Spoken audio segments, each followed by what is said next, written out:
আজ অনলাইন থেকে আমার পার্সেল এসেছে। এতে এত বড় পার্সেলটা দেখুন কত বড়। এটা আছে আমার, এটা টব আছে, আপনাদেরকে দেখাচ্ছি। এই দেখুন, এই মাঝখানটা কেটে দিয়েছি। আমার এই কার্টুনটাকে কাজে লাগাবো। এই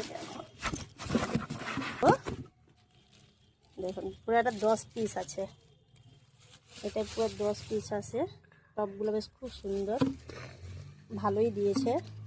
আপনাদেরকে দেখাচ্ছি, দেখুন পুরো 10 পিস টব। আর টবগুলো খুব ভালো পছন্দ, মন পছন্দ। আগের বারটা নিয়েছিলাম তার থেকে, সেটাও 10 ইঞ্চি, কিন্তু তার থেকে মনে হচ্ছে এটা আমার মনে হচ্ছে বড় একটু আছে। আর এটা, আর এগুলো টবে কি লাগাবো, এই দেখুন অ্যাডেনিয়াম বি আমি অর্ডার করেছিলাম, অ্যাডেনিয়াম বি এসেছে। কিন্তু অ্যাডেনিয়াম গাছগুলো তো ভালো দেয়নি, মন পছন্দ না। ওই যাই বি হোক, আমি